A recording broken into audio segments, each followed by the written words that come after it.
Hi kindergarten friends, I'm excited to start this project with you. Today you're going to be an artist and use your artist choice. So think about the choices an artist has to make. What kinds of things does an artist have to choose? Go ahead and talk to a neighbor. Let's see what we come up with. Artists have to choose colors, they choose what shapes. Do they want it something more realistic, or maybe they want it abstract where it's just a bunch of random stuff and they want it to look weird? Artists also have to choose to be safe, just like when we do. Artists can also identify colors, shapes, and patterns in art, but they can also use art materials safely and follow art routines. If you're one of our in-person students, then you might have gotten a chance to make a rainbow rock. We're going to continue our study of color today. Hi guys, so today we're going to have a fun project where we're going to be doing some shapes. We're going to be cutting, a little bit of gluing too, but today is all about your artistic choices. So think about that. As an artist, you get to make so many choices. You have this blank piece of paper in front of you. There is a whole world of different options that you can choose. That's your artistic choice. That's what makes you different and unique. Everyone's art is going to look totally different. First thing I want you to do though, before you get out any supplies, is I want you to find your art bag, find your crayons, and see if you can find a white crayon. If you can't find one, it's okay. Find a white crayon and give me a thumbs up. Awesome.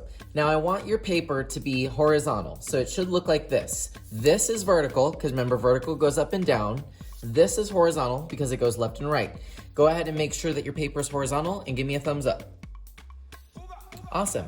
In the bottom left-hand corner, that's where I'm pointing right now, I want you to put your finger. This is where you're going to put your name. You're going to put your what? Hope you said name. So I'm going to write Mr. Boatfield, but are you going to write Mr. Boatfield? No, not unless you're me. So go ahead and write your name with the white crayon and then give me a thumbs up. Awesome. On the right side, I want you to go ahead and put your finger on the bottom right. This is where we're going to put our class code. Say class code. Our class code is a K plus the number of the week. And then we also put a circle around it. The reason we do this is so that I know which class this artwork came from, because sometimes people forget to put their name or sometimes they forget to put their class code. But if I have two pieces of information that tells me who this belongs to, it's easier for me to help get this back to that person just in case. So we're going to go ahead, pause the video and give the class code and put it right down in the bottom right hand corner. All right, awesome. So now what I want you to do is I just want you to watch. So today you're going to be getting some paper, some different colors. You are going to be cutting these pieces of paper into shapes and arranging them in a way that you like on the piece of paper. You're also going to be using stick glue. Go ahead and find your stick glue and give me a thumbs up.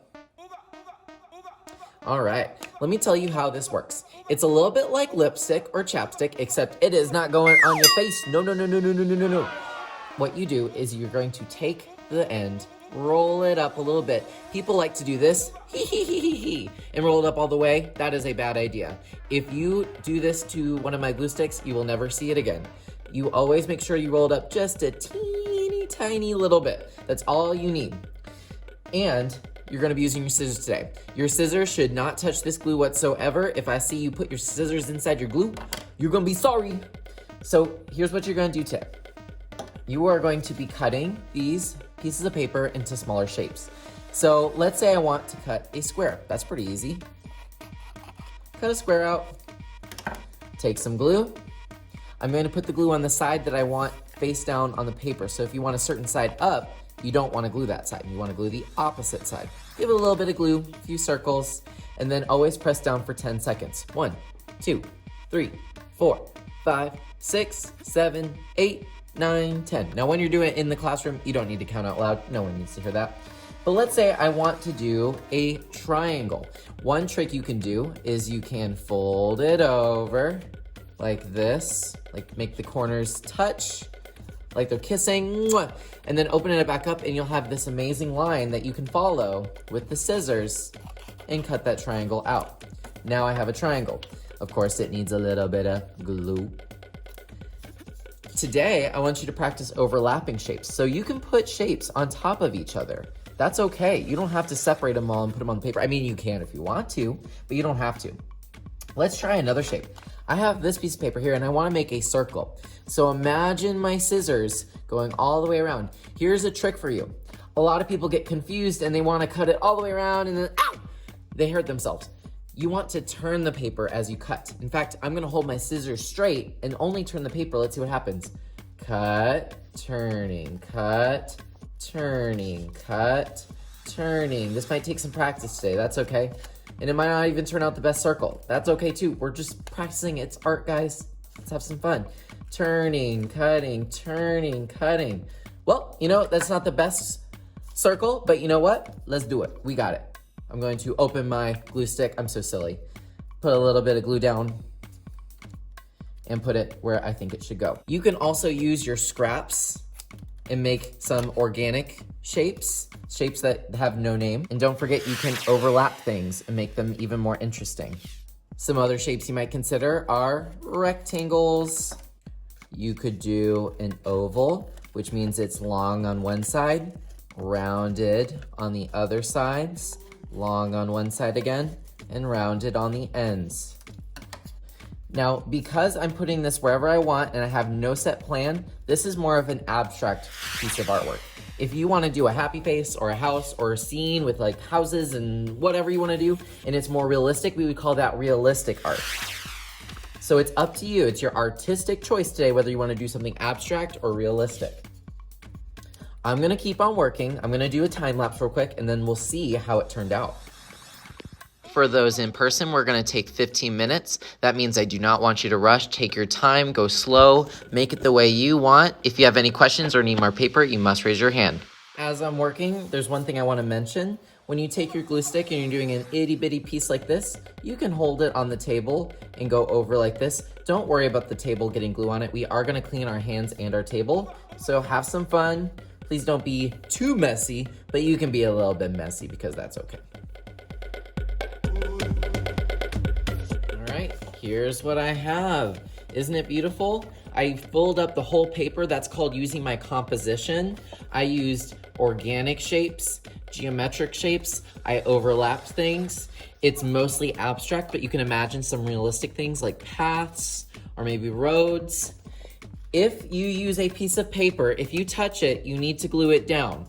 If you touch something, you're either gluing it down or at the end of class, if you decide not to use it, we're throwing it away. We are not sharing this. You cannot cut something and then give it to someone else. That would be a little bit unsafe.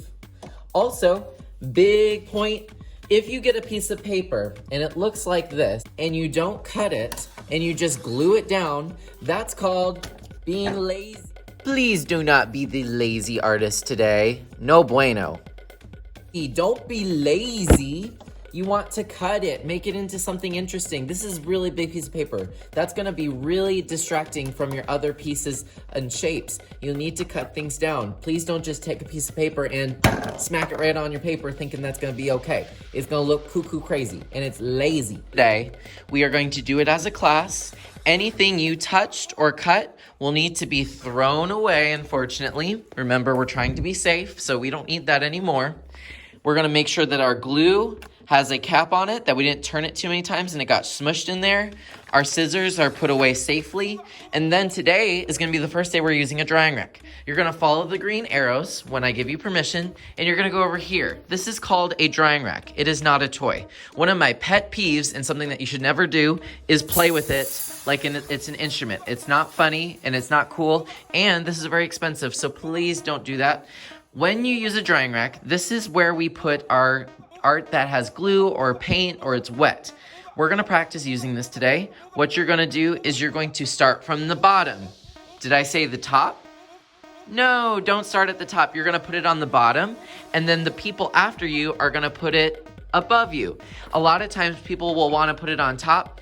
If I see you do that, don't do that. You're gonna put it on the bottom first. The what?